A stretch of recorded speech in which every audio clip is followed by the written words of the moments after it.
on recule. Ça, c'est pas bon. Ça me fait mal. J'étais avec le président. Hier, 2 heures de temps, on est assis. Je lui ai dit, il ne faut pas accepter la guerre. Fais tout ce que tu peux. De ne pas répondre à l'opposition, oui à la guerre, non. Barre la route devant la guerre. En Afrique, dans le reste du monde, tout le monde cherche 2 choses. Honneur et bonheur. Tout à fait.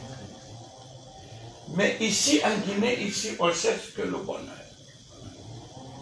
Quand je suis mort aujourd'hui, l'argent vient, l'opposition vient, le gouvernement vient, ça c'est mon bonheur. Je peux pas construire les maisons pour mes enfants.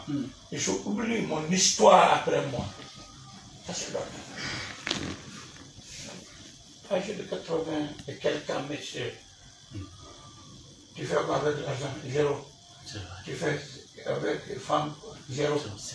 Tu attends quoi? Maintenant c'est l'honneur. Tout à fait. Tout à fait. Très bien. Que nous reste dans notre grand livre. Et je vous prie de ne pas répondre à la guerre. Très bien. C'est ce que je disais, c'est un homme... Hier, avec le Premier ministre, je l'ai invité, il est venu. Même mot. Il ne faut pas aider quelqu'un contre ton honneur. Moi, je défends tous l'honneur. Le prophète ne vit plus. Il vit 1400 et quelques. Mais l'honneur reste. 1440. L'honneur reste. Le Français, pendant la colonisation, De Gaulle, la Guinée était préfecture, Sénégal était gouvernorat, la France capitale, Kindia cercle, Bouquet cercle, c'était comme ça. On relevait la France, Guinée française. De Gaulle est passé. France. Qui est resté. Mais l'honneur est là. Tout à fait. Jusqu'à présent, l'honneur de De Gaulle existe. Tout à fait. Tout à fait. C'est vrai. Nous, c'est bonheur seulement qu'on cherche.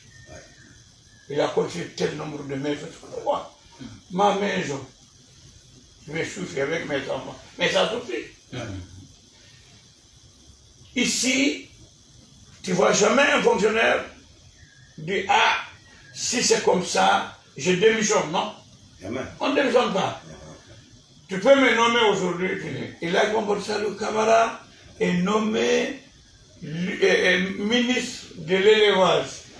On va à mon bureau, il n'y a pas d'élevage, il n'y a même pas commencé ici, il n'y a rien, pas de... J'ai dit non, monsieur le président, vraiment, tu m'as trahi, on a combattu ensemble, pourquoi tu me mets ici?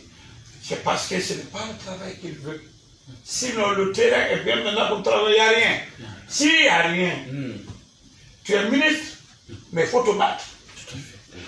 Et l'économie guinéenne et l'économie internationale, pour créer un élevage moderne, qui a aidé ton pays. Mais quand tu refuses de rester ici pour combattre, tu ne veux pas être ministre pour développer, mais tu veux être ministre pour manger.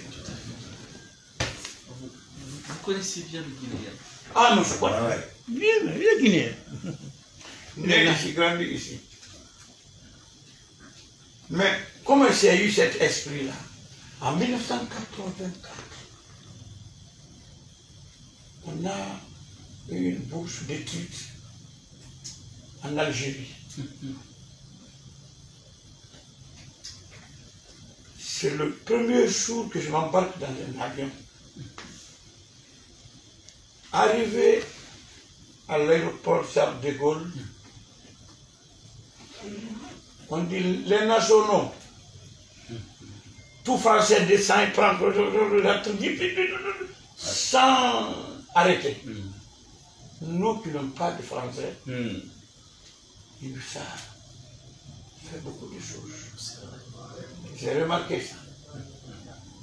On a pris l'avion Orly, Alger. C'est vrai.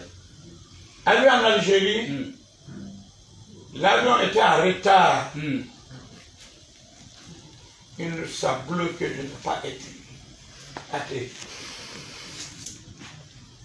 Après l'atterrissage, les nationaux librement rentrés. Nous, on a trop souffert ici. En vacances, je viens en Guinée, je suis venu dans un